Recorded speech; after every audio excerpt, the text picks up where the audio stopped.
My name's Mike Bryan. I'm the first vice chair of Democrats for Greater Tucson. So our idea around this later meeting format in the evening is to allow wider participation in the community, especially by people who work or go to school, and to allow us to more frequently offer information to our members.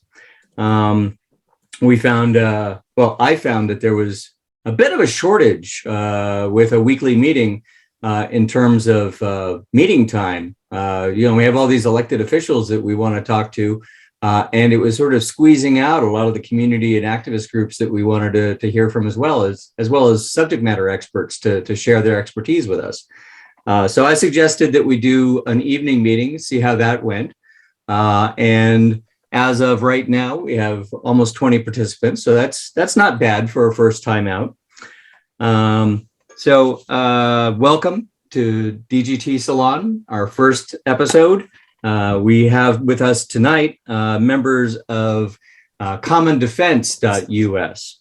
Common Defense will be introduced by the members here. But basically, it's a group of progressive veterans who are trying to make positive political change in the United States.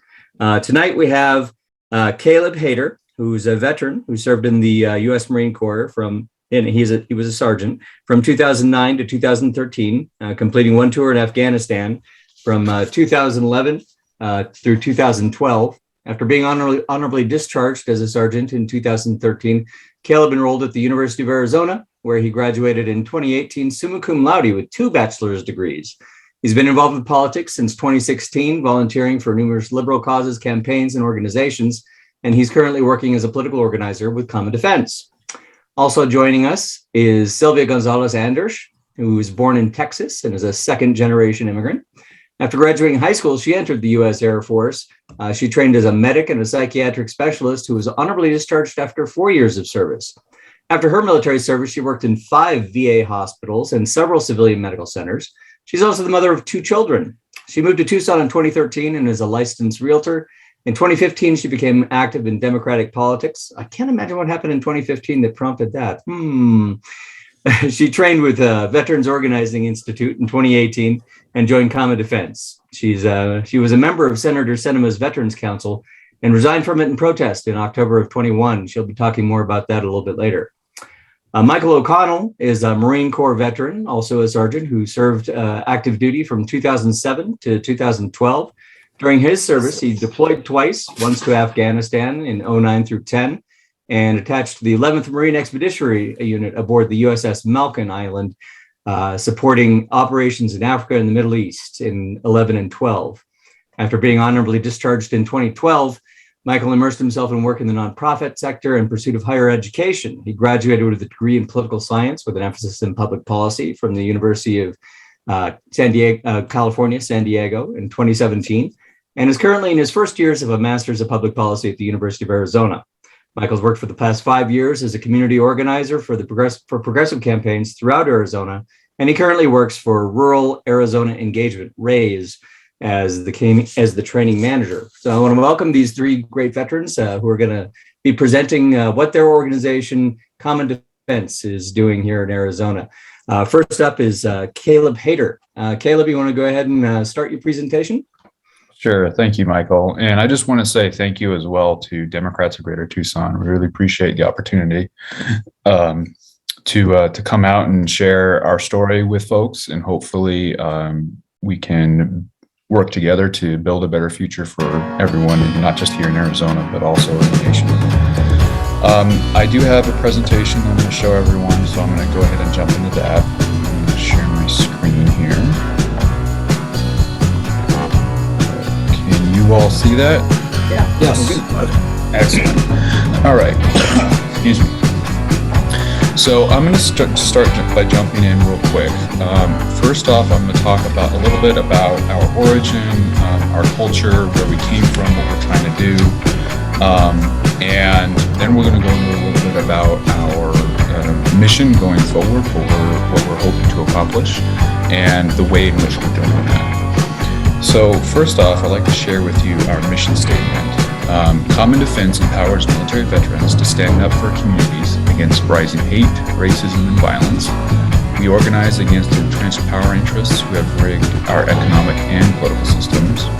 We engage, train, and mobilize veterans to elect accountable leaders and promote progressive values. And our members champion a truly just, equitable, and representative democracy for all. Now, I'm going to show a video here, and hopefully everyone can hear it. If you don't hear it or anything like that, just raise your hand or pop up in the chat and let me know, and I'll figure what's going on here. Give me a second. I'm going to out.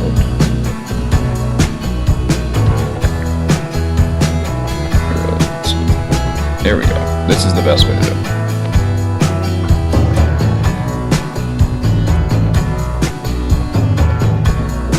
Not hearing you sound good. You know, I don't think I've ever seen a video work properly over Zoom. It did when we did a technical report. So. Are you guys not seeing anything? Oh, we are seeing it. I can't hear it. All right, let me try to figure that out. Can you hear that? Okay, let's see what's going on here. I'm gonna stop my share real quick.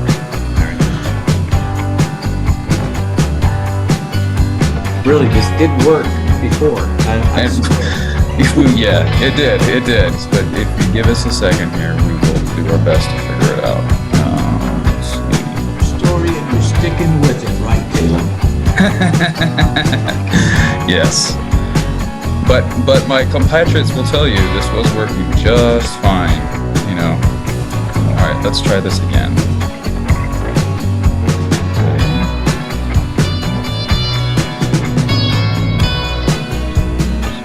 Now I hate this.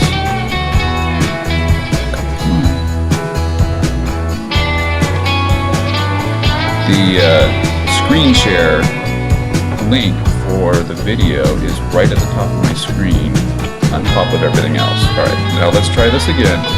Are we going through some of the challenges? Down. Can you hear that? Okay, great. Yeah, good.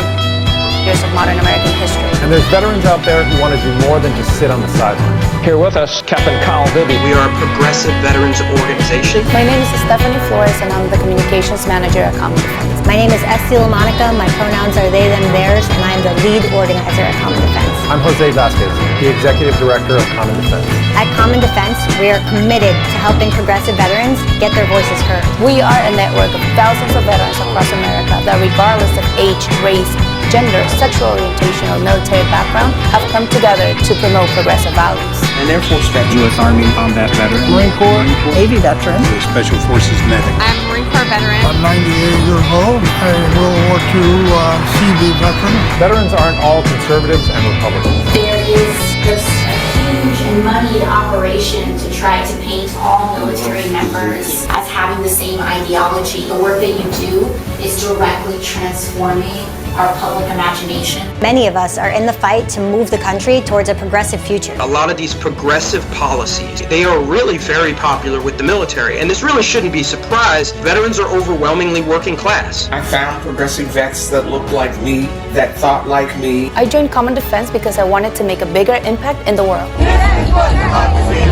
are not losing this sucker! Veterans rallying on Capitol Hill. We were there for the second time in a week in front of Trump Tower. But there were people outside protesting, and they were vets. I am a United States Army veteran of 14 years. This is my Purple Heart. I even saw banners, veterans for impeachment. People are upset. We help veterans organize in the streets, get our messages heard through media, and we ask the hard questions of our elected officials in Congress. Why are you pretending to ignore us? We're fellow veterans. One of our biggest successes has been the End the Forever War pledge. Yesterday in my office, I met with some veterans who are part of Common Defense. Will you stand with veterans and sign our pledge today? Yeah, I absolutely will. Thank you for all the work that y'all been doing. I've signed a pledge to end the forever wars. It's long past time we end the forever wars. Among many others, it's been signed by Bernie Sanders, Elizabeth Warren, AOC, and Ilhan Omar. And Common Defense played a major role in organizing veterans to hold Congress accountable and impeach Trump. You all have been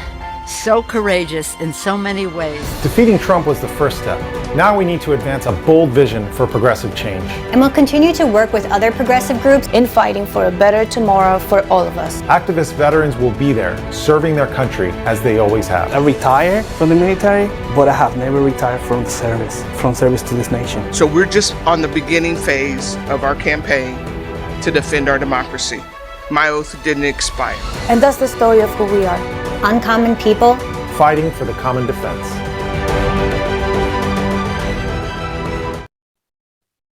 All right. I will freely admit that that's always gives me goosebumps every time I see it. All right. So right now we're going. Let me go forward to the next slide there.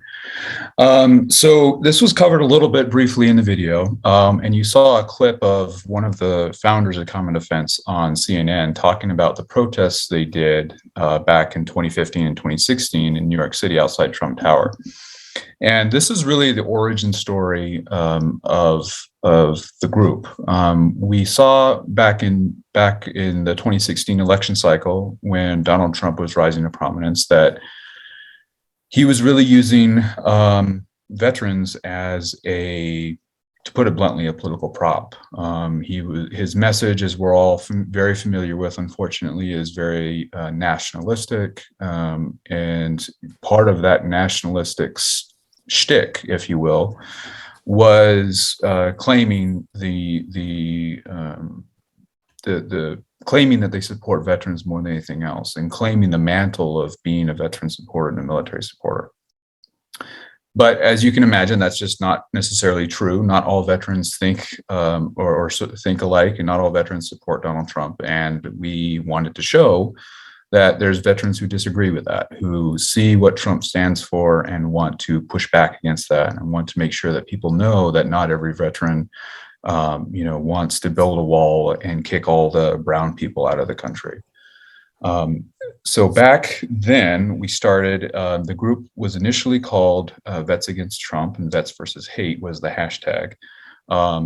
After Trump was elected, we decided to become much more of a formal organization, because we realized that we were going to have to do a lot more work over the coming years back then to make sure that our voices were heard. So in 2017, we started our own training program called Veterans Organizing Institute. And it's basically political organizing 101 for veterans who want to learn how to use their voice for good. And this is something that we'll talk about later on, but it's a term that we'll come back to. It's called the Veteran Mystique. And I won't go into detail because, like I said, we'll come back to it. But this is something we try to use and we try to leverage. And you also saw in the video there's this little picture here, screenshot of some folks who snuck into a World Series game in 2018 for Trump's first impeachment.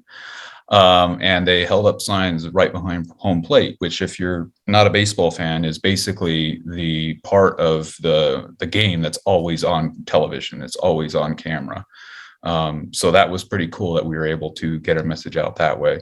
And one of the things we did a lot of work on back in 2018 for Trump's first impeachment was we worked with a lot of Democrats from the sort of national security space, who had national security backgrounds, who had been elected in 2018, to hold Trump accountable, to show that, if you remember, back in his first impeachment was about undermining, if I recall correctly, Russia, our relationship with Russia.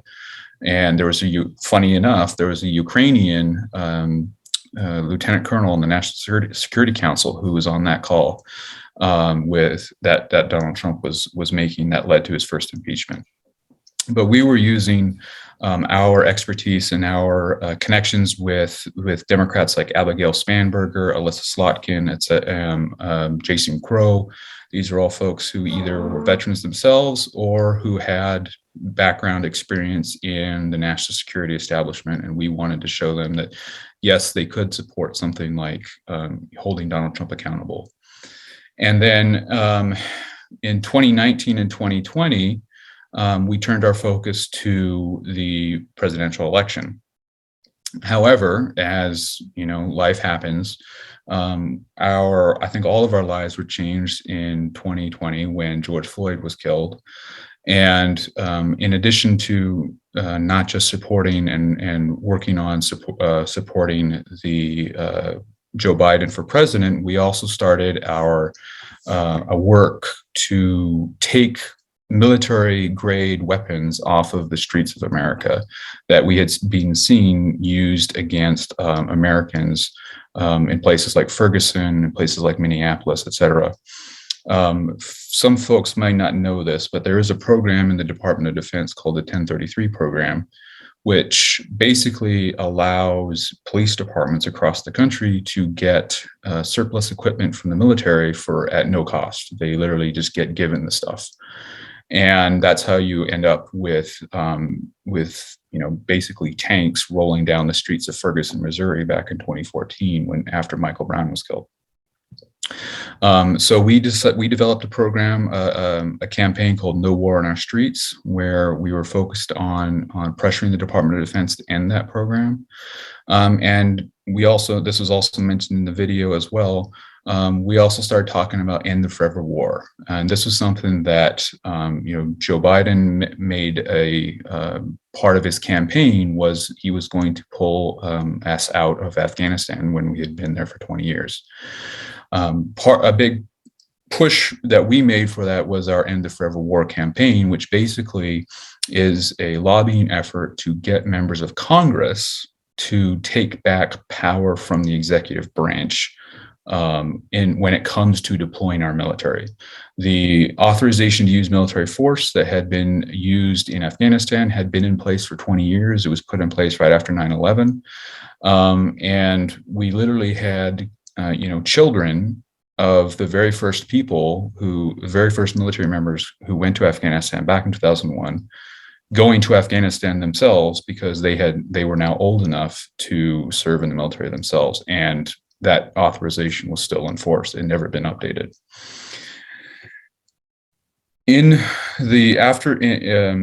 After the election in November, we were active in Washington, D.C., making sure that votes were counted. We were fighting to make sure that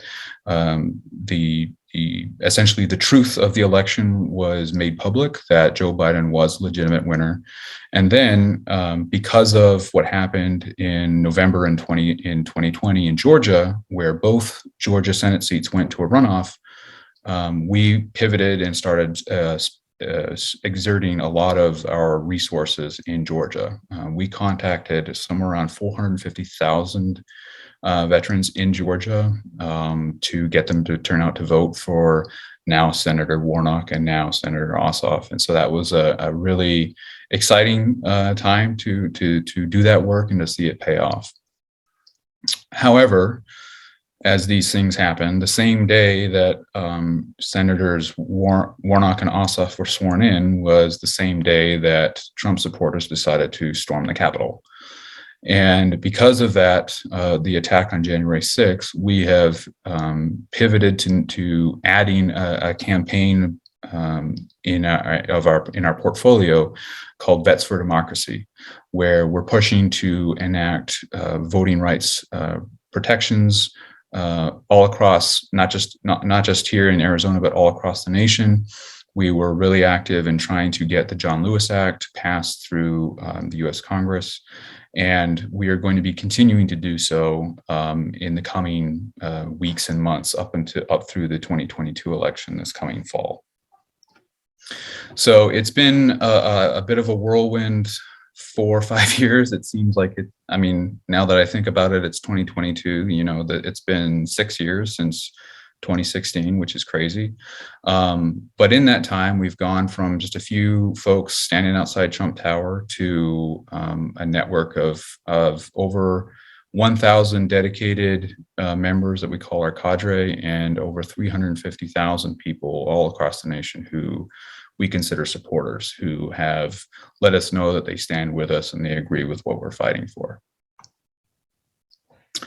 To go into a little bit of our background as an organization, we basically have 3 key divisions or parts of programs. I talked a little bit earlier about in 2017, we started our own training program called Veterans Organizing Institute. That's one part of what we do. What we try to do with that program is we try to teach veterans how to use their veteran status for good. We try to give them the skills that they need to go out in their communities and mobilize other folks and pressure elected officials to enact change, but also to get people to support candidates who will promise to work for that change. And that naturally leads into our other 2 programs, which are advocacy and our electoral programs, where, I mentioned earlier, we did a lot of work pressuring folks on Capitol Hill to support our End the Forever War pledge. That fits into our advocacy division, where we're trying to enact change through the existing people who are already in office. But we also have the electoral program, where we're trying to make sure that folks can, candidates who we feel are supporting American values that we agree with, who want to enact positive change, we're supporting them as well. So that the way, whatever help we can give them to get them elected, we will provide. This goes into a little bit more detail about the training program. The picture on the right there, I don't know if any of you folks know this, but that is a gentleman named Gilbert Baker. He's sadly no longer with us. He passed away, I think, in 2017 or 2018.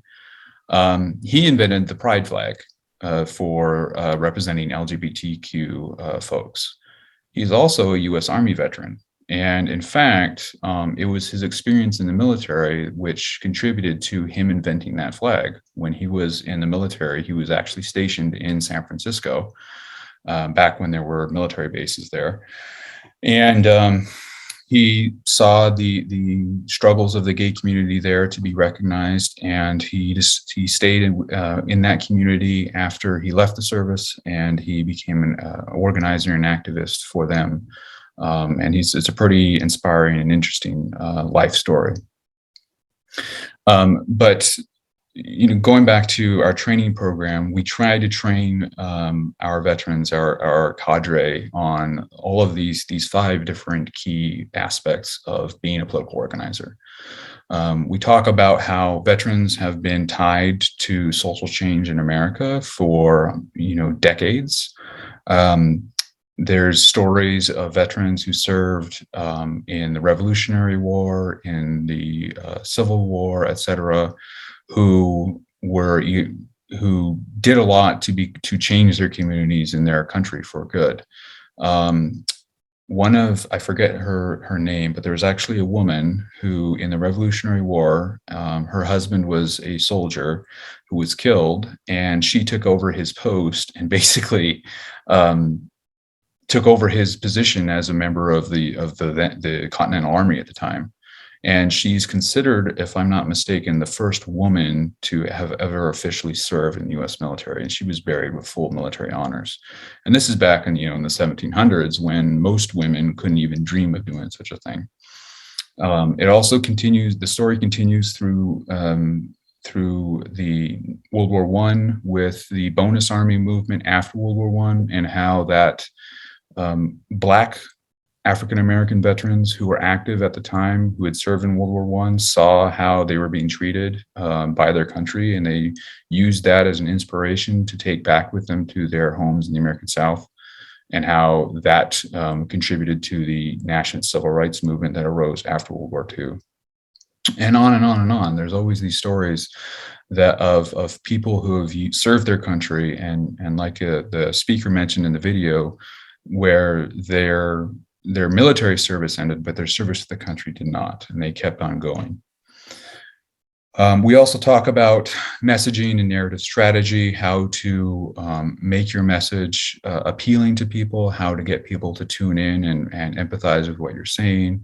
We train our veterans on public speaking, interacting with the media, how to organize in the grassroots level and get people active in politics, and also just general political analysis and understanding the currents of the river that is our political environment. This goes into a little bit more detail about our tactics, and I mentioned a little bit about this earlier with our advocacy and our electoral work. We play the inside and outside game. We're trying to use our relationships we have with elected officials to get them to support, programs and ideas that will bring positive change to the country, such as ending the forever war.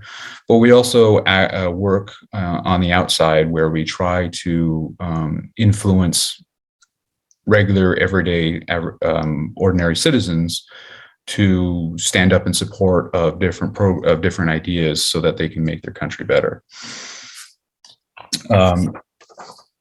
Let me see here. This is another video, and please let me know, raise your hand or something like that if you don't hear it. Veterans across America are standing. Can everybody hear that? Yep, all good. Okay, great. This is what we were doing in the aftermath of the 2020 election, by the way. Up and saying, make sure every vote is counted.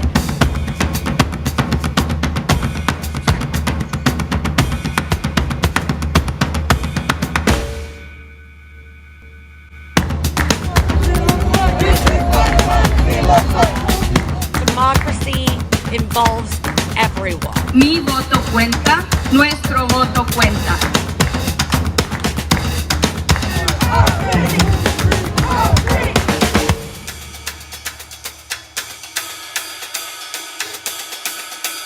All over this country, our veterans have come together with grassroots organizations and groups to defend our commitment, to defend our democracy. And we will not leave until we accomplish our mission. We are not props. We are not losers and suckers.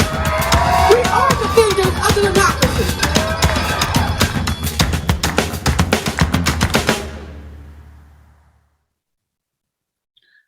Now you might, oops. Veterans across America are not going forward. There we go.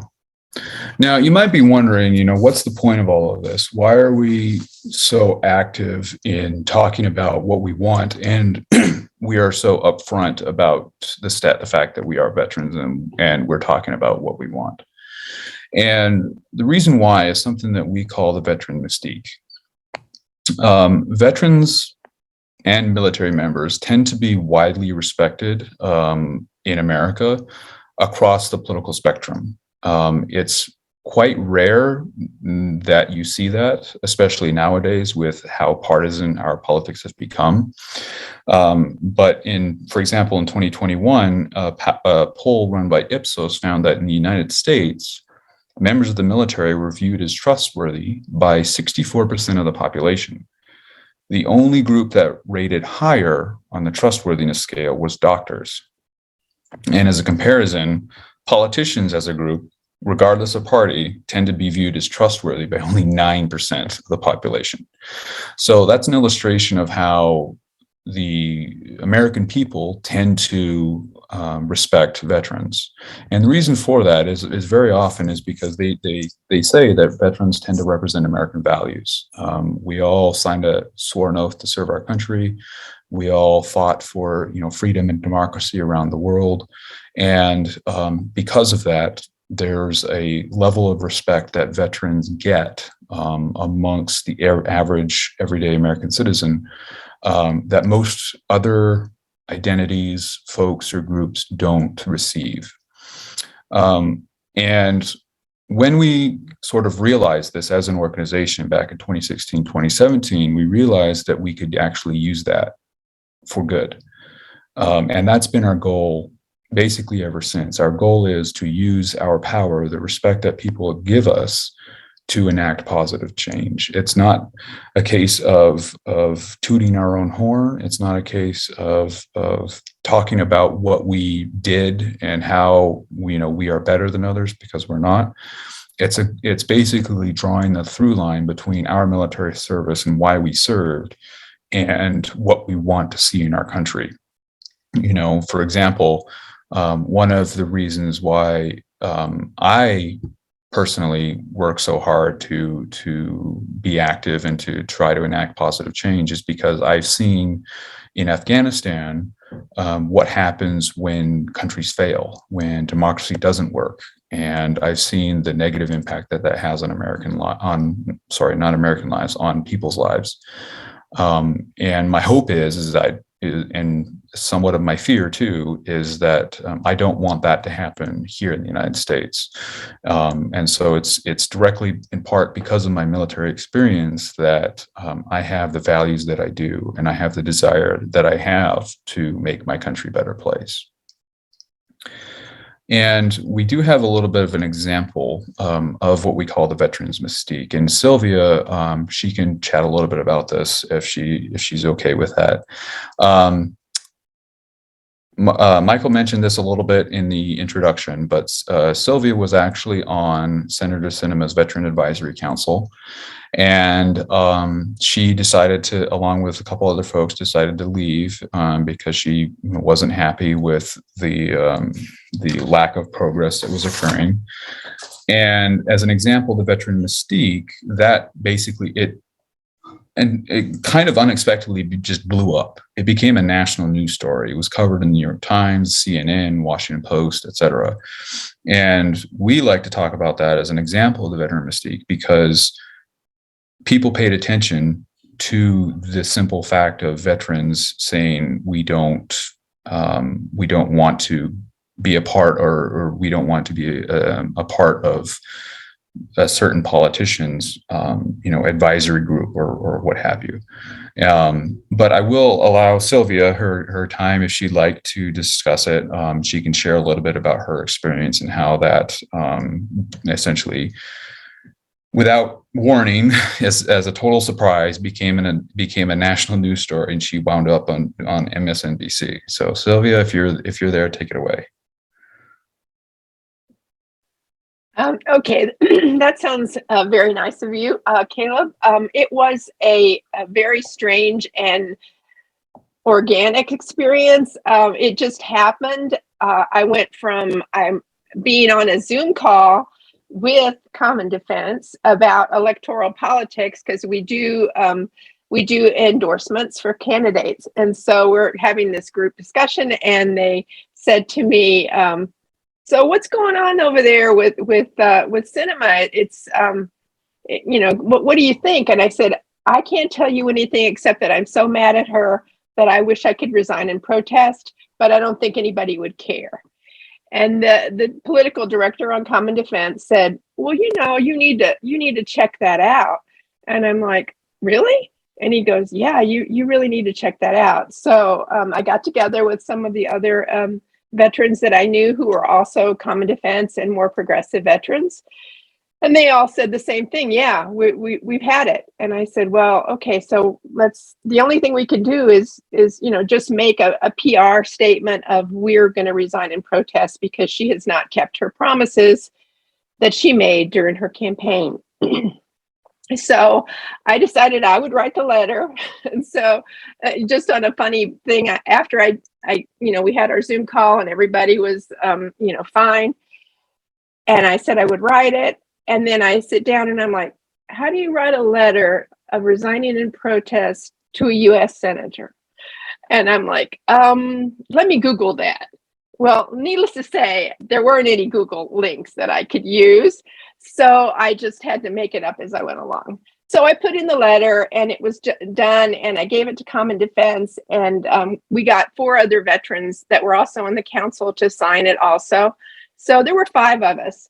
And the next thing I know, they decided they were going to have the New York Times interview me. So I had an interview with the New York Times, and then they gave that as an exclusive to the New York Times. And then the next day they released the video or the commercial that they had made to go with it. And it went crazy.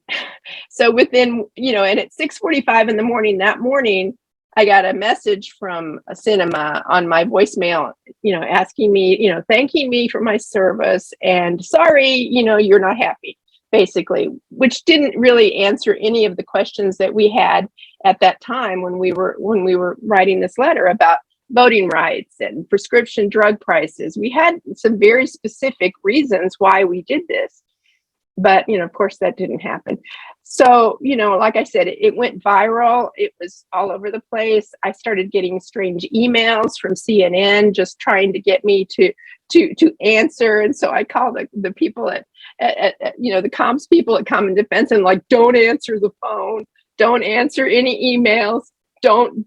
We're trying to figure it out. And so they called me back about 10 or 11 and they said that they were just being inundated with unbelievable amount of questions and responses. And so they said, oh, well, we've decided to have your first interview be with somebody very nice. And I said, oh, okay, that's good. And I said, who? And I was thinking, it would be like Channel 4 or something. Lawrence O'Donnell. I almost fell out of my chair. But anyway, they were very supportive and they helped me. Common Defense helped me prepare. And so it all went down. I did CNN, I did Lawrence O'Donnell, I did some podcasts. It was a crazy kind of 15 minutes of fame.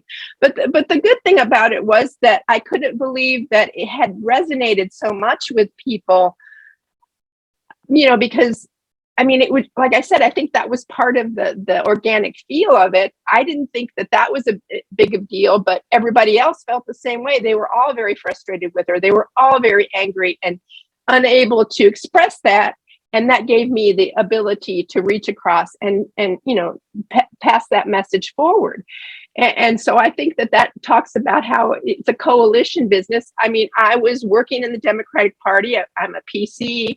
I was on her council. I was trying to be a good Democrat, but, having that experience and then also having the experience of the Veterans Organizing Institute and Common Defense, having that support gave me that power to bring that message forward that seems like people really wanted to hear.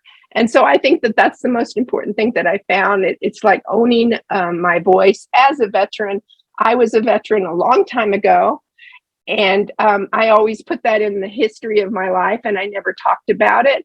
But when I got to VOI and did that training, I realized that I could own that agency and that it was unusual for a woman of my age to have done the things that I did way back then. And so, it gave me a voice that I could use and help me focus my message and try to make a difference, which is what we're all trying to do. So that's about it. Thank you. Yeah. Thank you, Sylvia. And I just want to point out, our telling of that story is not necessarily to criticize Senator Sinema herself. What we're trying to show is how something that might be considered very small just blew up into a national news story because it happened to be veterans who were doing this. And so that's an example that we feel of the Veteran Mystique, where just because of the fact that someone has served in the military, they get automatically accorded a little bit more respect from people. Personally, I'm not going to reject that. I kind of wish and hope sometimes that people would respect everyone the way they should be respected as human beings. But, I can't stop other people from according more respect to others than that. But what I can do is I can use that for good. I can use that to make a positive change in our country. I do have one quick more slide to get to, so I'm going to start sharing my screen again. All right, this is the last one here. I just wanted to share this as well. If you would like to know more, get involved, or something like that, please let us know. You have my email there on the screen. My compadre Ricardo Reyes is up in Phoenix, and I'm down here in Tucson. If you are a military veteran, consider joining. If you know a military veteran, let them know about us. And then if you're looking for some allies to assist in your cause, please let us know. It's my belief, and I think that's the belief of everyone else too, that the more of us, there's more of us than them, to put it bluntly, but we don't always stand together, and that's somewhat to our detriment. I think if we do stand together, if everyone who wishes to see, positive change happen and occur in their country, then we will make that change happen.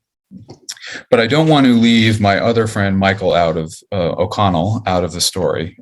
Michael has done a lot of work with, as was mentioned in the introduction, with rural voters. And as you can imagine, rural voters tend to be more conservative. And he's got some interesting stories to tell about his experience canvassing and working with rural folks, and how his veteran status can be a benefit. So Michael, if you're there, go ahead and take it away. Yeah, absolutely. I really appreciate it, Caleb. And I just wanted to share a little bit about the perspective of, being a Common Defense member, and then get into a little bit of like what we're hearing at the doors and sort of the electoral aspects of everything. I just want to talk about why, Common Defense is so important to progressive veterans and the progressive veteran movement. So I wanted to share a little bit of my story. And as I share, just keep in mind that, I'm far from alone in this experience. As it was mentioned earlier, I got out of the Marines in 2012, and I had a tremendous amount of difficulty transitioning back to civilian life. It was difficult to adjust socially. I had trouble translating my experience in the Marines to a civilian workforce, and it was incredibly difficult accessing the VA for any sort of healthcare, job training, or educational assistance. When you transition out of the military, for better or worse, you lose a tight-knit community with extensive support network. And, I tried to find community among other veterans and veteran organizations, but even prior to Trump, the veterans movement was getting increasingly polarized and becoming more conservative and hard right. The veterans movement really siloed itself and didn't see the connection between the fight for veterans' rights and veterans' justice and the fight for social, racial, and economic justice as a whole. With Trump's rise in prominence, these veteran spaces just got increasingly racist, sexist, homophobic, anti-refugee, and anti-immigrant. It was at this point in time that I stepped away from the veterans movement to focus on other avenues of justice work. And it really wasn't until I found Common Defense, or I guess more accurately, it found me, because Sylvia is such a great organizer and brought me in on everything. So that's how I was able to immerse myself back into the veterans work that I initially had started being involved with. Common Defense is so unique because it centers the fights for social, racial, and economic justice first, and then begins to work on veterans issues. This is so important, and why Common Defense is the only veteran space where I've never had to compromise any of my values. And this organization is just so important, and it's really what's needed now more than ever. It's just building these equitable, inclusive coalition spaces for the sake of community organizing, but also for electoral work. And I know that there can be some dread or some anxiety as another election cycle approaches, but belonging to an organization such as Common Defense makes me feel confident and reassured that we're going to keep this momentum of progressive victories going. One line of work that is very suited to veterans, especially Marine Corps veterans, is campaigns, field, and electoral work. Personally, I do this work because it has the same excitement, momentum, operational tempo of being in the Marines without the associated, toxicity that can exist in the military. And Common Defense is a great organization that will engage with veterans to mobilize our communities, work tirelessly to ensure victories in the midterms and beyond.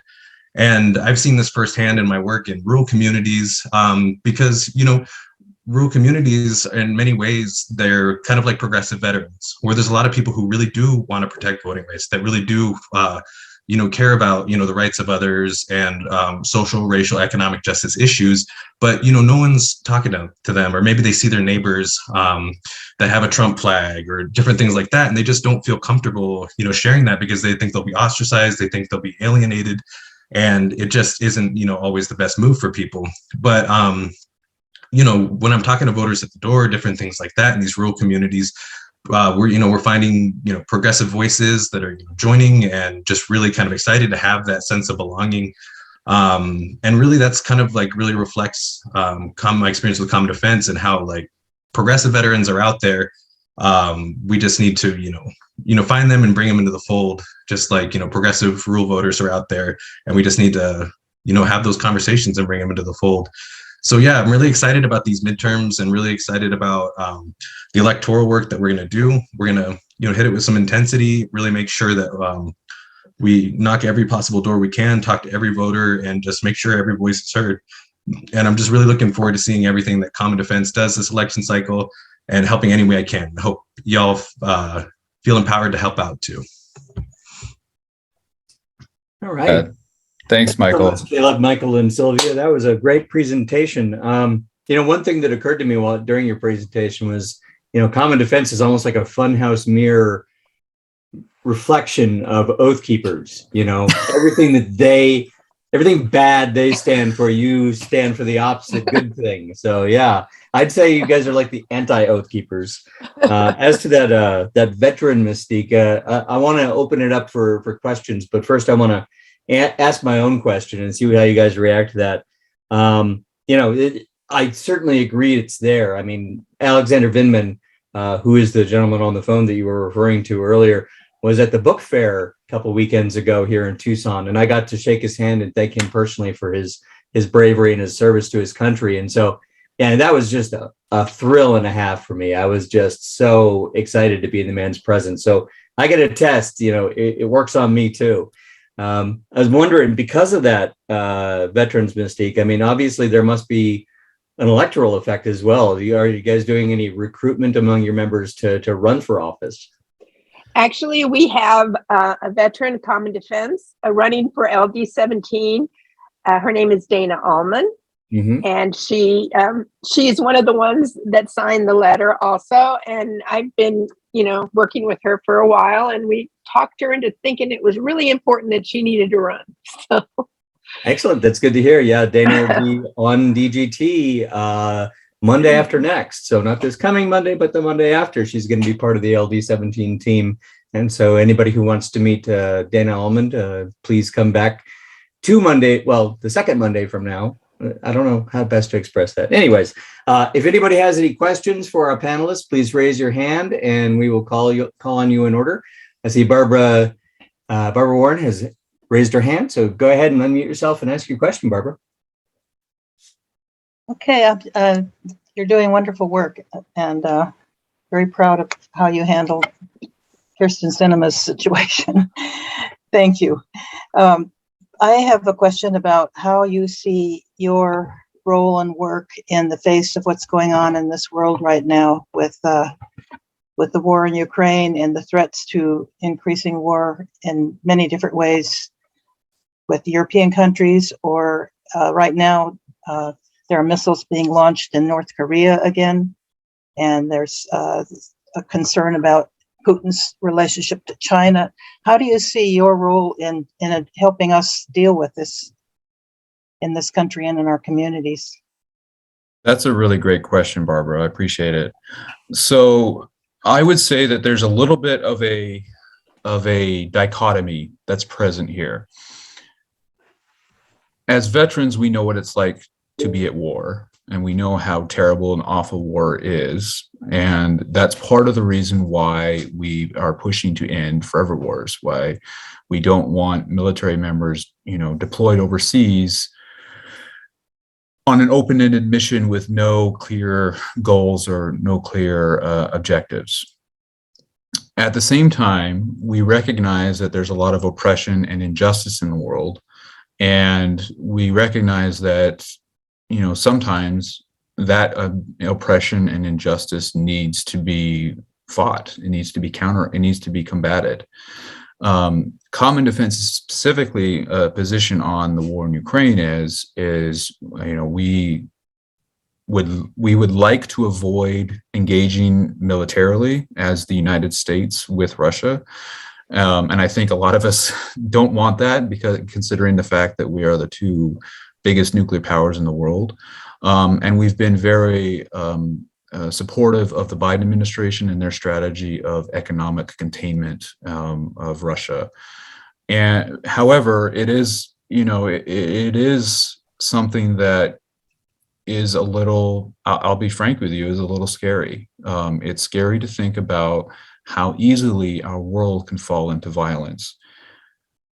My goal and I think I could speak for all my fellow common defense members as well, is to use my experience in war to convince people to avoid it wherever possible. Sometimes war is thrust upon you. In the case of Ukraine, they didn't choose to go to war with Russia. Russia invaded them. In those situations, by all means, you should stand up for what's right and fight for freedom and justice. But in the absence of that, if war is not being thrust upon you, I think it should be the case that you should do everything you can to avoid it because of how awful and terrible it can be. I hope that answered your question. It's a little bit of a, like I said, it's a little bit of a interesting dichotomy there, because, we want to avoid war, but we also recognize that sometimes you have to stand up for what's right, and you have to stand up for what's for your values. And sometimes, unfortunately, that might mean war. Hopefully, it won't ever come to that, though. When it comes to the U.S. So. Sylvia, Michael, either of you have a response to Barbara's inquiry? I'm just praying every day that the Ukrainians can survive this and come out stronger. I'm really worried about all the destruction that's happening there, and to see the women and children that are suffering, and all the refugees that we're going to all have to take responsibility for. And I disagree with a lot with what Caleb was saying. I think that there is responsibility, but just deploying troops just shouldn't be the first reaction. And I think that that's got us into some situations before that were less than desirable, to say the least. And so I think that Caleb just answered that really did an amazing answer. So I think I just want to leave it there. Well, an interesting thing that might be of particular interest to veterans is the Volunteer Fighters Exemption Act, which is HR 7039. Many people don't know this, but it is illegal for an American veteran to go and fight in a foreign war with a country that we're not officially at war with. In fact, it's one of the bases for prosecuting people for, say, going to Syria and so forth and fighting with a terrorist organization is that act. So there is actually a bill pending to make an exception for Ukraine, to allow our veterans who with military experience to go and volunteer and fight against Russian aggression if they choose to. Surprisingly, there is not a Democratic sponsor. There are 5, count them 5, Republican sponsors of this bill, but not a single Democrat at this point, which surprises the hell out of me, I got to say. You guys have any feeling about that as veterans, about possibly other veterans going and volunteering to fight in the war?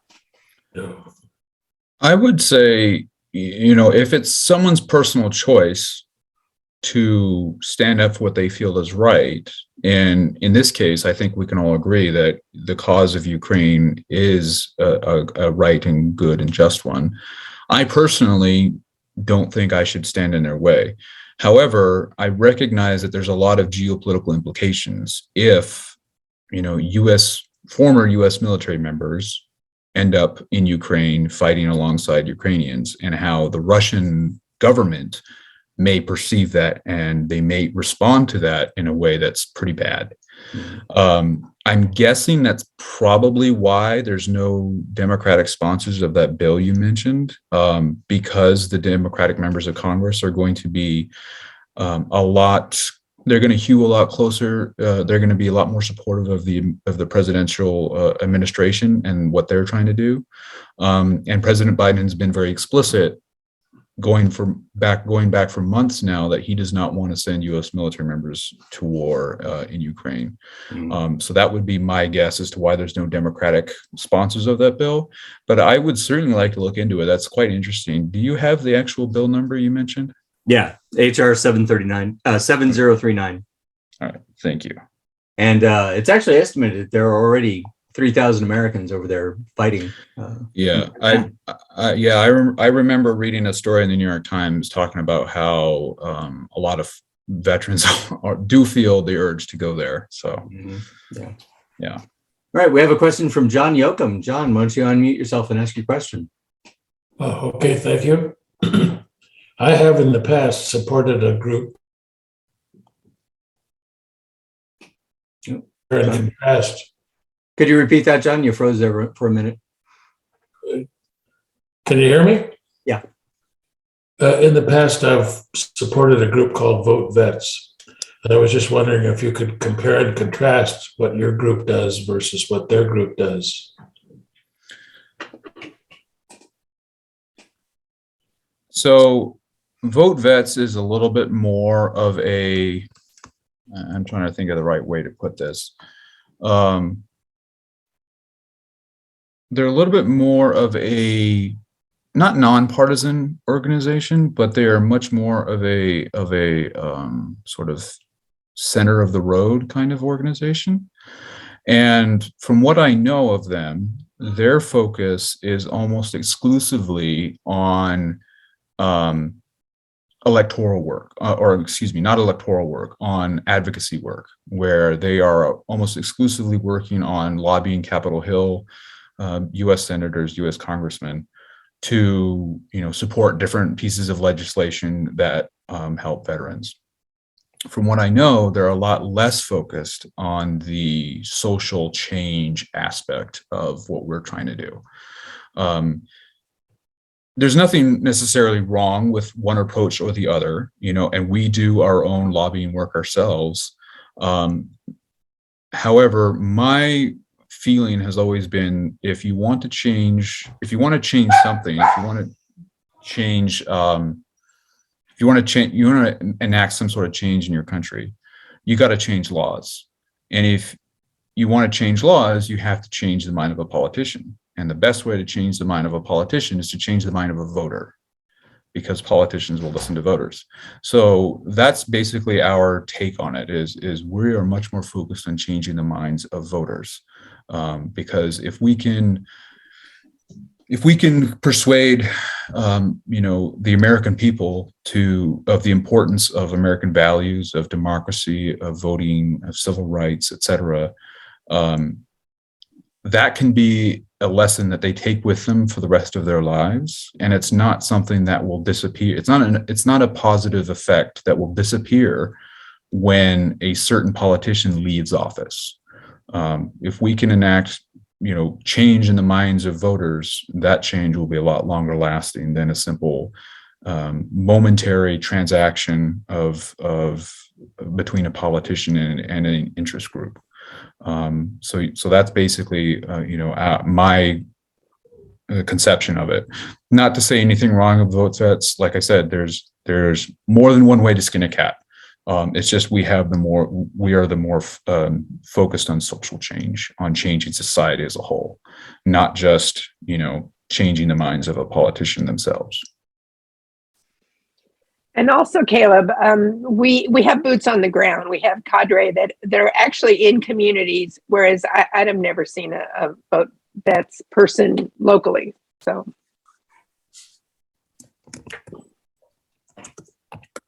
Right. Any other reaction to that from our panelists?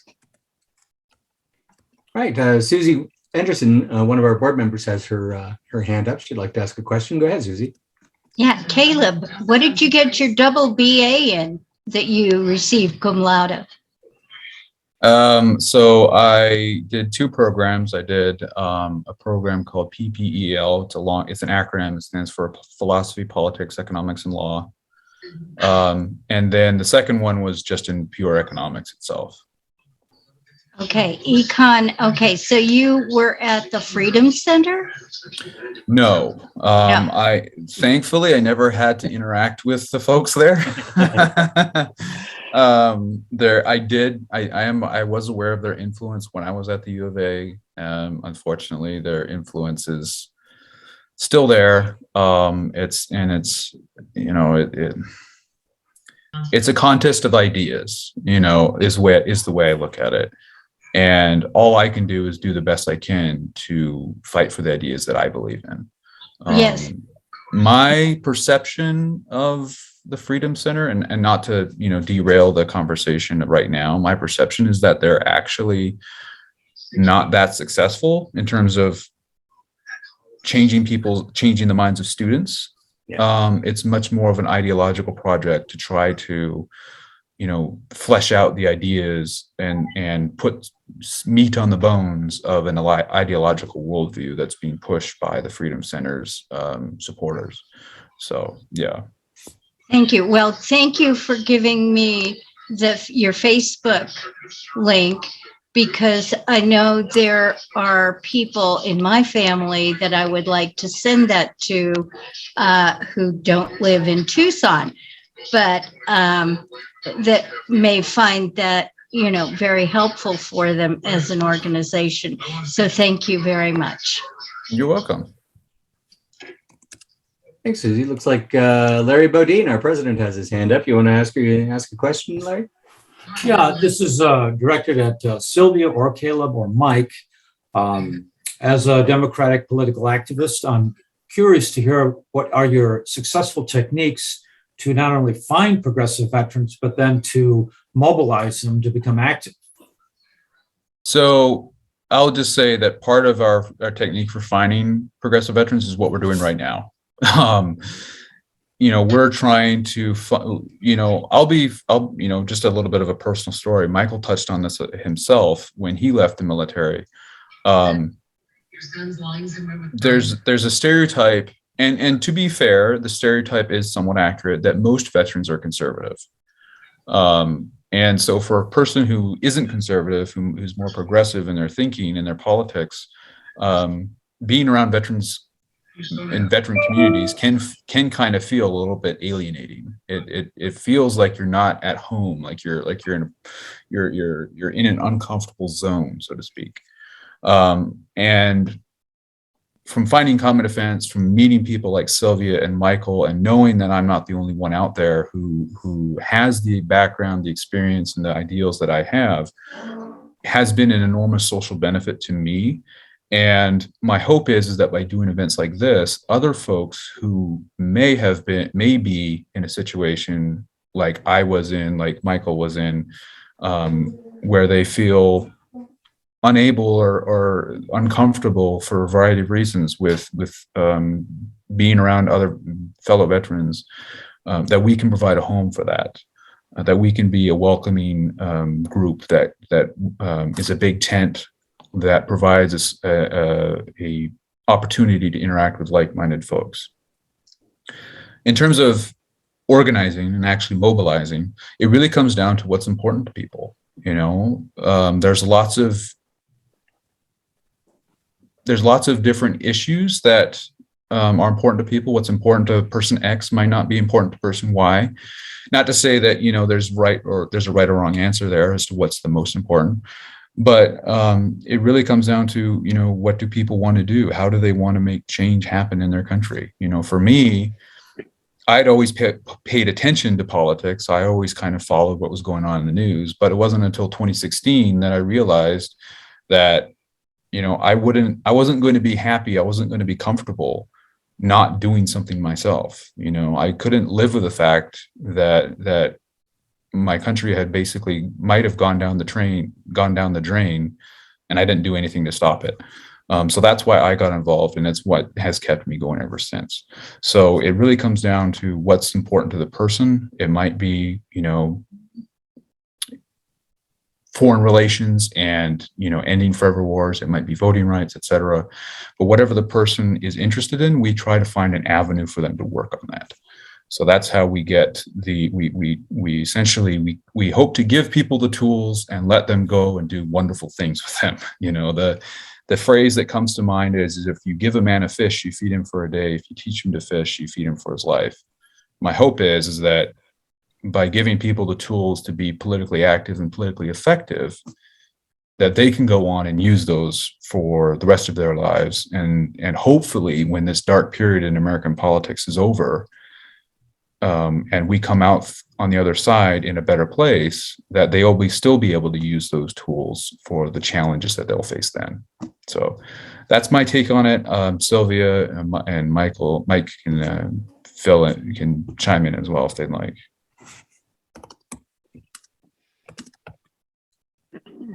Yeah, I think Sylvia, you should close us out because you're like one of the best recruiters I've ever seen. But my experience is, I end up in, progressive spaces, and I kind of start there and then work my way into conversations with people as I get to know them. And then like kind of find out that people are veterans, and then try to get them into common defense specifically. I think that, if you're in a progressive space, if you're in a democratic space, I think that there's probably a lot of, closeted veterans or veterans who just maybe aren't as comfortable talking about their experience, or maybe don't feel like it belongs in those spaces. And I just kind of listen for keywords and things like that. An example is I was working with at another progressive organization. I was working with their campaign manager to help build out their voter registration program. And he just said something little like, he was like, all right, can you start over? I'm not tracking. And from then on, I started like listening to little buzzwords, and I heard a lot of like the Marine Corps-isms coming out as he was talking. And then I just mentioned that I was in the Marines, and then he was like, oh, no way, and everything like that. But so I just listened for like little buzzwords or little tells or things like that. Or if I see someone on campus with like a tactical backpack or something like that, I'll approach them and talk to them, and just kind of get to know people. If they have the alignment, the progressive values, I'll recommend Common Defense, because it's a really great space. And that person may be feeling incredibly isolated, or just like a little like have a lot of like political views that are just they're not able to express, or just maybe they think that they don't have an outlet for. So I think that that's a little bit of my recruitment technique for bringing more progressive veterans into the space. For myself, I started out working on a political campaign in 16 and 17 and 18. So I was already pretty far into the network of the Democratic Party locally. But once I went to VOI, which was in 18, I realized that I could have a different voice and a different thing to offer to people. And usually I just go around and, be present, and then just try to talk to people. And if I see that they're a veteran, then I hone in on them. So, yeah. And I think, as Michael was saying, for me, it's a social thing, as far as it really gives some veterans who have felt very, very uncomfortable and unheard. It gives them a place to speak. And we have bi-weekly Zoom calls that are national calls. We usually have 60 something people on those calls. And during these last few years, those calls have been so important for morale, as far as you get together with a bunch of veterans and we talk about things that, we understand and that we can express. And it really is like therapy. And so that is another reason that I'm so active in trying to recruit people, because I think, you're out there and you really do feel like you're in a silo as far as being a progressive veteran, and having that community to reach out to and support you has been vital. And I think it helps a lot of people. On the subject of being welcoming to folks, I did want to let people know we are actually having a barbecue this weekend for all the folks here in Southern Arizona. It's going to be on Sunday afternoon at Reed Park, Ramada number 14. So if you're interested, come on by. We'll be there from about noon to 3. We'd love to have you. And that's at did you say Randolph Park? Reed Park. Reed Park. Yeah, it'll be the specific location within the park is Ramada number 14. It's right off of on the country club side of the park. And that's a Common Defense event? Yes. I don't know if this is proprietary information, but do you know how many members you have in Arizona? So we've got over about 100 specifically in Arizona. Those are essentially what we call as our dedicated members. These are folks who, have affirmatively said that they want to be Common Defense members, that we know that they're veterans, et cetera. There's about a little over 1,500 or so nationwide of those. But we also have a supporters network of about 300,000 people who have, told us along the way, through our existence, that they support us, they agree with what we're doing, et cetera. They might not just they themselves might might just not have the time to be more active. So, gotcha. I did notice that Joanna Swiat is your national director, and she's actually from Arizona too, right? Yes. So Joanna used to be the lead organizer for Arizona. She's up in the Phoenix area. She moved up to become the national organizing director, and so now she's really guiding and directing the strategy for our work in the midterms to turn out veterans to vote for Democrats. But yes, she's from Phoenix. That's where she lives, and she's still very active in Arizona when she can. Obviously she's got a little bit bigger plate to take care of right now, though. Looks like Barbara Warren has another question for us. Why don't you unmute and ask your question, Barbara? Thank you. I'm working with an organization that's national and international called Physicians for Social Responsibility and the International Physicians for the Prevention of Nuclear War. I was just on a call with them just before this meeting, and one of the leaders in Washington, D.C. said, I'd really like to know a lot more about common defense. Let me know how it goes. So I'm going to have some great things to tell them about. Our motto is a nuclear war can never be won and should never be fought. What are your positions on this issue? I would say that is a perfect, what you said there, that they can never be won and they should never be fought, is a perfect way to put it.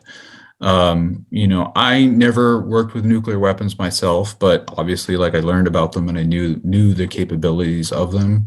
And I can tell you that there's very few things that we know of in the universe as a whole that could destroy us, that could wipe out the presence of life as we know it. And nuclear weapons are one of them.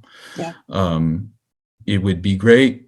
And my personal opinion is it would be great if we didn't have them, if no one had them. But unfortunately, if someone else has them, then it's a little bit in our own best interest to have them as well. But my hope is like you said, they'll never be used, because I think you put it better than I could ever have put it. A nuclear war could never be won. It would only be lost, and the losers would be the human race and all life on Earth, really. Yeah. Thank you. I'm glad to hear that. You can help us with that campaign too. Yeah. And I would like to just interject as well. One of the things, and I touched on this a little bit at the end of the slide presentation. I'm a really big fan of the term big tent.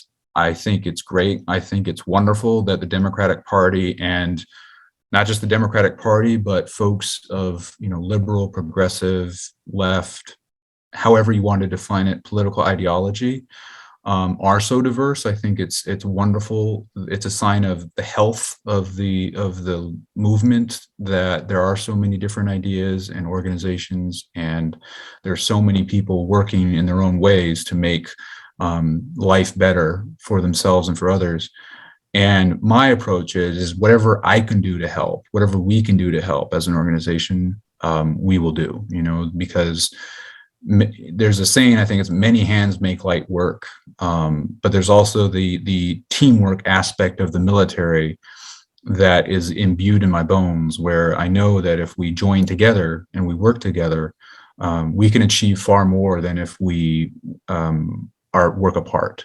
So my hope is if you folks know of an organization or an effort or something like that, and you need some help or you would like some assistance, we are here to be an ally. We're here to support you in whatever way we can. So that's what I would like to just kind of piggyback off of what you're saying, Barbara, with your groups as well. Would you be willing to speak to the national organization and make this presentation? Yes, yeah, definitely. I will put my email in the chat, and you can get in touch with me. Thank you. After that. Okay. Like we have a question from Larry Wagoner. Are you able to ask your question on unmute and ask your question, Larry? Yes, Sam. Thank you. I'd like to ask all three of our Common Defense members if they see the possibility for running for office in their future. They're great spokespeople.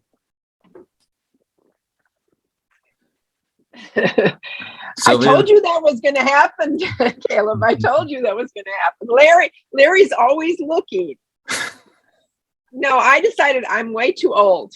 But Caleb and Michael are in perfect times. You are much younger than I am, young lady, and you are a candidate. Larry, I'm going to give you a very political answer and say that I'm not focused on that right now. Spoken like a true politician, so I guess that means he's running. Actually, he better. And what about you, Michael? You're being kind of quiet over there. Yeah, no, it's not an immediate goal that I have, but it's something I for sure have thought about, and maybe longer term, but yeah, not immediately, but yeah. So I appreciate the question though.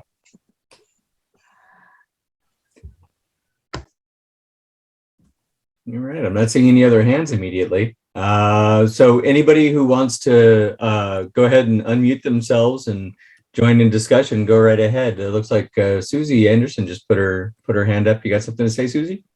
Yeah, Michael, you're on campus on the U of A a lot of the time. Did I understand that to be true?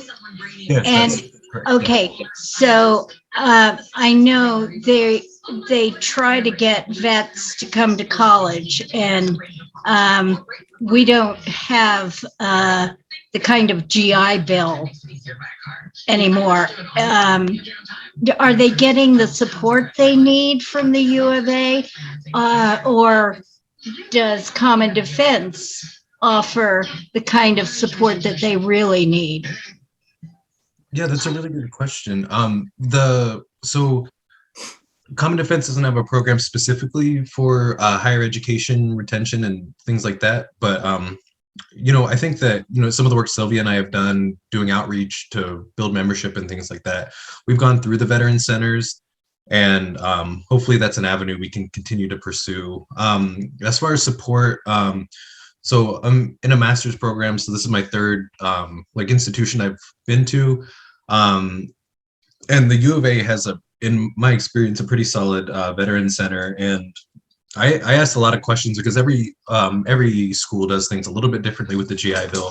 There's little nuances and difficulties that can honestly be the difference between someone like finishing their degree and not, because even though they're small things, they're can be pretty insurmountable if you're trying to figure it out by yourself without the support of a veteran center. But they've been really great about answering every question I've had.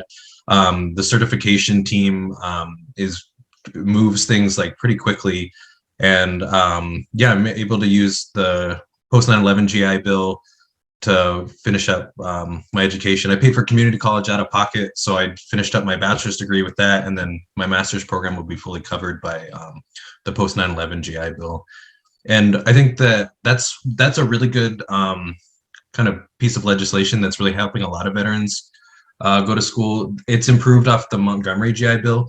They did some research and they found that one of the biggest factors why veterans weren't graduating was it was just a lot easier for veterans to just get a job to cover expenses and different things like that. And housing was the biggest issue. It was the biggest expense, was the biggest reason why veterans were dropping out of school. And so the post 9/11 GI Bill added a housing stipend in. So if you're actively enrolled, you do get a housing stipend just to further incentivize veterans to graduate. It's still not quite enough to live off of, but it's if you work part-time and go to school, you can really cover everything and make ends meet. So I think it's a really good piece of veterans legislation, and I think that something like that should be available to veterans, of course, but I think that there's a lot more people that are struggling to pursue higher education that would truly benefit from a GI Bill type of program, or just a law that can help people with higher education retention and help more people graduate from college that are struggling to graduate. So at this point, with the permission of our panelists, I'm going to just open it up to kind of general discussion. Anybody has suggestions, questions, anything that comes up, announcements that they want to make, go ahead and jump in and do that. The one thing that I wanted to ask you guys is whether or not you were aware of the Tucson City Veterans Court program. Have you ever heard of that? It sounds somewhat familiar. Yeah, isn't that a program with the U of A Law School as well? Yeah. I've U heard of A Law School has veterans who are law students who go in and advocate on behalf of veterans, but it's also one of the judges at City Court is a Vietnam veteran himself, and he started Vet Court to help veterans get back on course. People who have become homeless or drug or substance abuse dependent or something like that.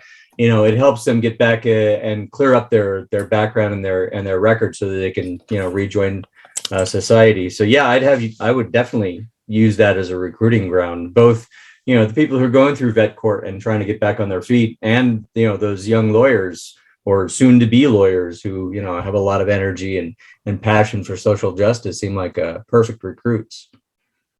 I'll have to check into that. I like that kind of another lead. Yeah, absolutely. Yeah. Thanks, Michael. Appreciate it. Yeah. So another thing I wanted to ask you about, your Reed Park barbecue from 12 to 3 on Sunday. That actually coincides with a little project that I'm working on.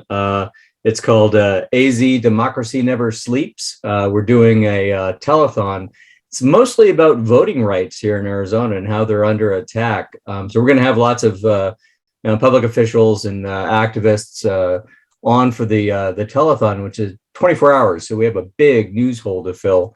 So yeah, you guys doing some kind of live remote there from Reed Park Sunday afternoon, talking with Common Defense members who are interested in voting rights and want to talk about a veteran's perspective on our voting rights and the attacks that they're enduring here in Arizona. You guys would be a great interview. So I'd love to be able to, send you guys an invitation and line you up with some kind of appearance on our telethon. Yeah, that would be great. Just send me the information, send us all, and we'll see what we can do. Yeah, I'll have our producer Bob give you guys a call and maybe do a remote there from Reed Park. I think that'd be fantastic. Yeah, that would be fun.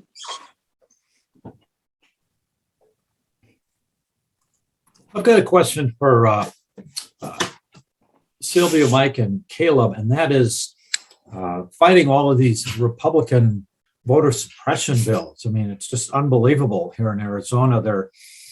Republicans want to put all sorts of onerous burdens on voting. They want to eliminate vote by mail. They want to require fingerprints so that you can vote, and a passport to prove that you can vote, and proof of citizenship. Is this an issue that you're generally engaged in here in Arizona? Yes, almost most definitely. Because we're a national organization and veterans tend to be more focused on the federal level, we've definitely been really focused, spending a lot of time and energy at the federal level trying to get voting rights legislation passed through the U.S. Congress, in part to deal with these kinds of voter suppression tactics that are being done at the state level. But we are doing what we can here at the state level as well. It's like drinking from a fire hose sometimes, it's like it never ends, it never stops. And you just got to do what you can when you can to fight back on it. But it is really troubling. And I think I mentioned this earlier, my experience in Afghanistan showed me what a failed state is like. And, in a very real sense, countries fail when they can't fix the problems that they face, and they can't fix the problems that they face when they can't vote. So it's really is a direct through line from, these voter suppression tactics to really, I don't mean to sound hyperbolic, but it really could be the death of America as we know it. And it's really scary. So it's something we have to be very vigilant on and constantly working against as much as we can. And that's why, we had our program Vets for Democracy since 2020, since the insurrection on January 6th as well. If any of you have read David Pepper's book, The Laboratories of Autocracy, he talks about the spiral that you get starting in the state legislatures where, it's the 80-20 rule. They throw a lot of stuff on the wall. What sticks, They throw the same stuff on the wall with more next year. They get more. They know they're not going to get it all. But eventually the society, the state just loses power. The citizens lose power, and it can't be regained without, a catastrophic event. So. Yeah, I agree. And as part of, to draw a connection to current events, it's part of what's happening in Russia right now. Russia, after the fall of the Soviet Union, had a chance to become, a healthy democracy, but they lost it. And now they're under the rule of essentially a dictator with no real way of making their displeasure with their conditions in their country or what their country is doing to make it known. So it's really sad and it is scary. Karen, sorry, go ahead. I was going to say, I noticed a question from Karen. I don't know if you're going to mention that. Okay, yeah. Karen asks, so from your rather unique perspective as a Democrat and a vet, what can we be doing other than sanctions for Ukraine? And then Susie jumped in and Afghanistan as well. Ukraine is a really sticky situation because of the fact Russia is a nuclear power. And quite frankly, I think the Biden administration has done a really good job of threading the needle of being forceful and effective in pushing back against Russia's, illegitimate or unjustified invasion. However, there is the concern, one wrong move and you could find yourself in a nuclear showdown, like the Cuban Missile Crisis or something like that. So it's a very tricky situation. What we can do as private citizens is we can tell our leaders, our elected representatives in Congress, to continue to support Ukraine. So far they've done a great job of that. They've been very supportive of providing aid to Ukraine in terms of weapons, money, etc.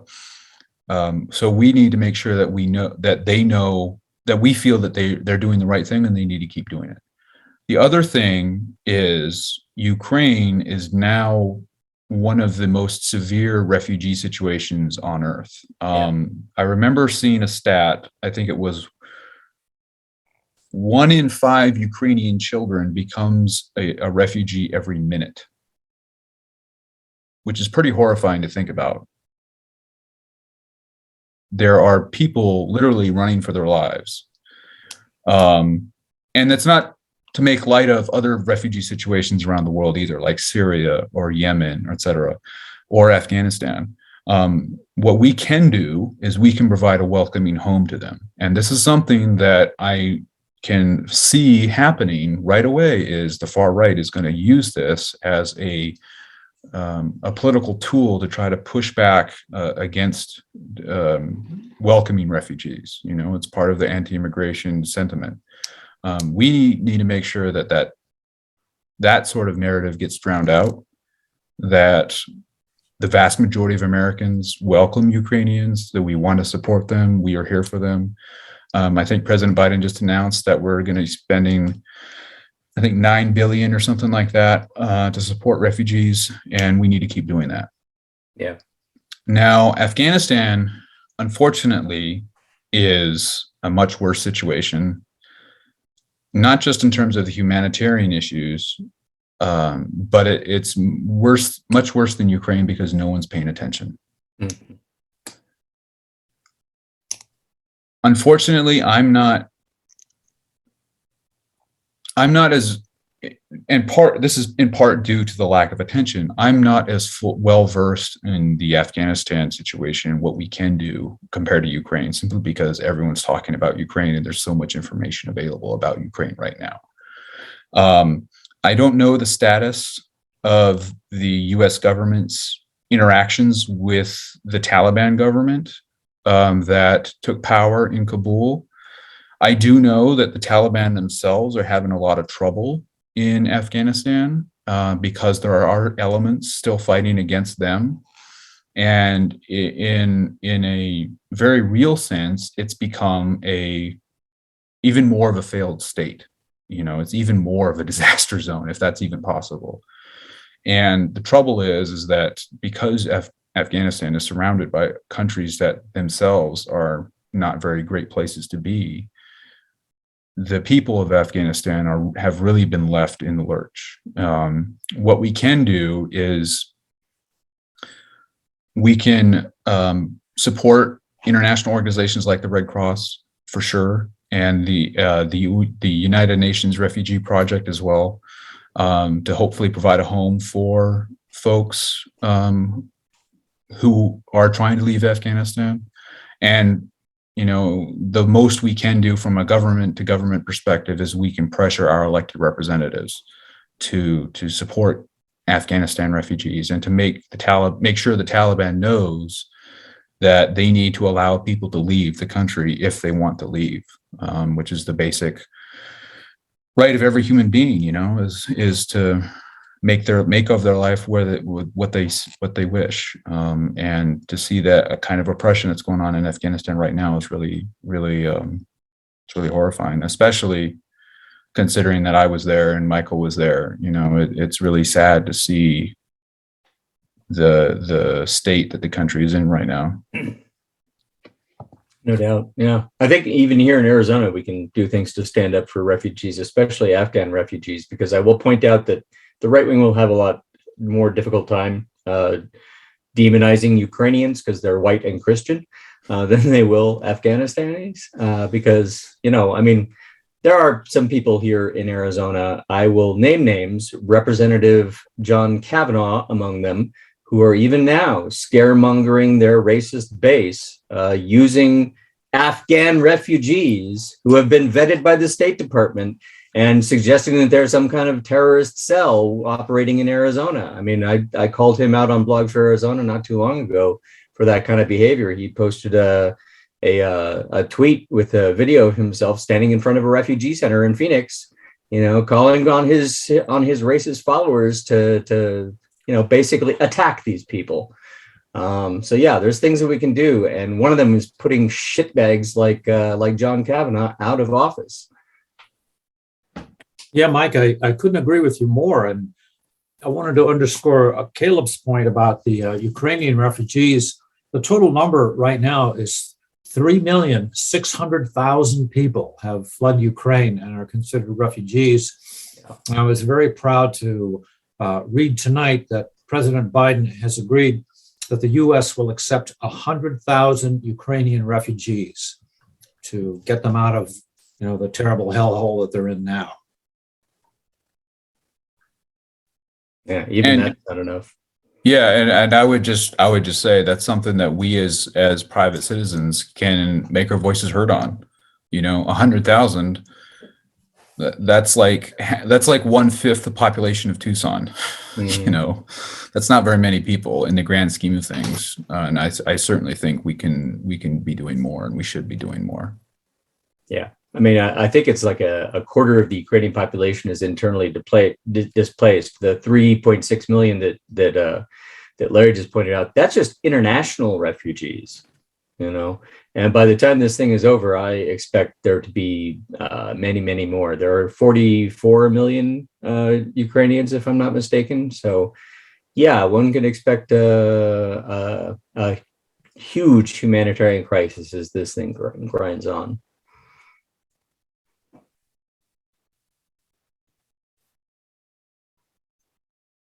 Anybody else want to speak up, maybe make an announcement as to what they're involved with, maybe around voting rights or veterans issues?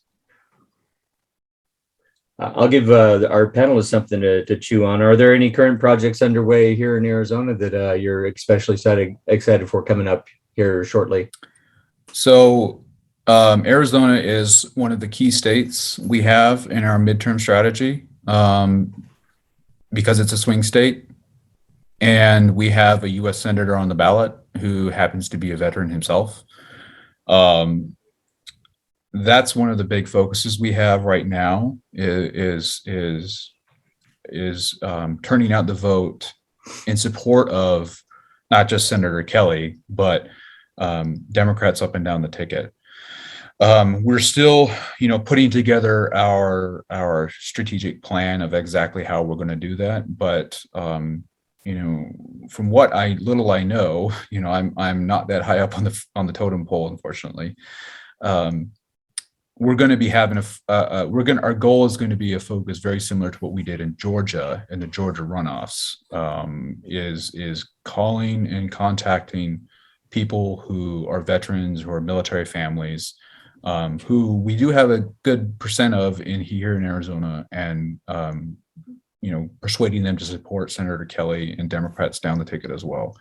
Like we've got Luke Air Force Base up in Phoenix, we've got DM here, we've got Sierra Vista in Fort Huachuca, we've got the Marine Corps base out in Yuma. There's definitely a lot of hay to make, I think. And whatever we can do, it's what we're here for. We'll do it. It's a continuation of the mission that we all, signed up for. Not to put it in, such, I don't know. Weak. Not to put it in such terms, but it's like we joined the military for various reasons, but in all of us, I think we all saw something that we wanted to do, and we're still doing that. We just see the problems that we have in our country now, and we want to fix them. So if we can do something about it, we will. Well, you bring up a good point. Is Senator Kelly sympathetic to common defense? The same goes for Gallego, I suppose. He's also a veteran. Yeah, so we have an endorsements committee where we've endorsed candidates. We endorsed Congressman Gallego. We endorsed Senator Kelly, and I expect that we will probably be doing that again. In terms of their interaction with us, it hasn't been that much on the campaign side. It's been more on the governance side, where we're working with them in Washington, D.C.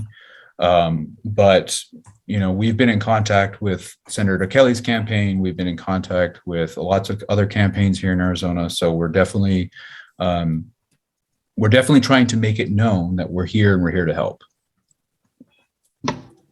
Yes, and on a state level, we've got Dana Allman running for LD17. We've got Morgan Abraham, who's also a veteran, also running. And so far, we haven't gone down to the state level to do endorsements, but we are considering it in certain areas.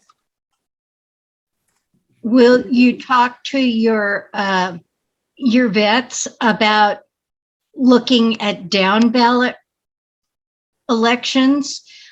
Because there will be referenda, initiatives, there'll be justices of the peace, all of these, which, the ballots just keep going on forever.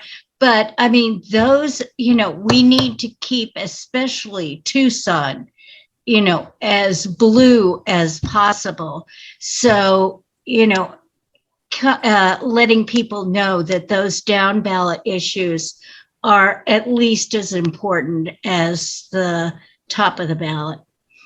Well, we're also working with a local Arizona organization called Vets Forward, and they're kind of like a sister organization. They're kind of up in Phoenix, but we were out canvassing before the election and doing what they call deep canvassing, where they go and they speak to people for, at the door for 20 to 30 minutes, trying to make an impression on them, trying to prove to them that we are veterans and we do have democratic values, and maybe they can listen to us. So that's a very difficult, position. I've been out there with them, and it's hard work, but they are working on that.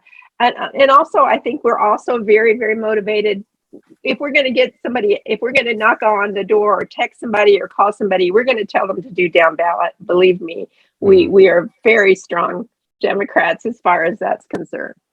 And are you familiar with what this Vets Forward organization is doing? Are they going to ours or independents in their canvas? Yeah, they actually go to Republicans and independent doors, and I've been with them. It is a hard sell, let me tell you. but they seem to have the patience to do it. But right now they're kind of a little bit on hiatus as far as they're trying to reorganize and get themselves going. And they are a sister kind of organization with us, so we we do a coalition with them quite often. Cool. There's been mention a couple of times about Dana Allman running for LD 17, and she will be appearing on one of our Democrats of Greater Tucson meetings on April 4th at noon. There she is in the middle, in addition to Bryan Radford for state rep and Mike Nickerson for state senate. And you can read all about Dana Allman and her distinguished military career, as well as all the different ways to get in touch with her.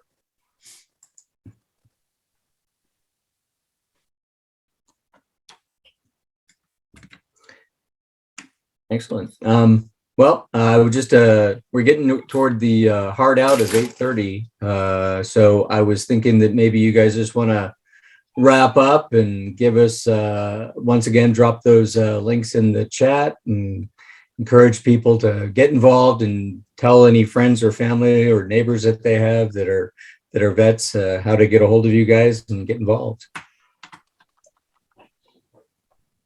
Sylvia or Michael, you want to go ahead with that? I've been talking a lot. You can let Michael do it. I just poke people behind the scenes. Yeah, I think dropping the links in the chat would be great. But yeah, that's pretty much, I think that we all know, that's one of the best ways to organize. Relational organizing is great. The folks that we already know that may, you probably have someone in your family or one of your neighbors or something like that. Maybe they got the Marine Corps flag out front and you always agree with them on politics, different things like that. So just send them towards these links, let them know about the organization, and word of mouth is it's the best recruiter. So we're really excited to engage with everybody. On our calls, we have all generations of veterans, and it's just really great that everyone can come together. And I know that Caleb did mention that, we have the call every 2 weeks, and we do new member introductions every time we do that call. And it's a very similar thing almost every single time. Someone tells about their background, their experience, why this is important to them. And it's always like, and I can't believe this exists. And so it's just really exciting when we got new members. So it's a really welcoming space. And I think everyone has that similar experience. And so, yeah, any veterans in your life, feel free to send them our way. We'll take good care of them. All right. Well, I want to thank you guys for your generous time. Appreciate you joining us here today and sharing your wonderful organization with us. And we hope to have you back sometime in the future when we have another one of these salons sometime down the road. We're going to have another one next week. We're going to have a data analyst talking about the Southern Arizona congressional districts that we're just redistricted, as well as the legislative districts. So we'll get a handle on what the demographics look like, what the political balance looks like in those districts, which districts we want to focus on as possible swing districts. So join us here, same time, same place next week, Thursday at 6:30 for a presentation by data analyst Sam Almy. So at that point, I'm going to sign off and thank Common Defense for joining us. Yeah, thank you, everyone. This was great. I appreciate it. Thank you.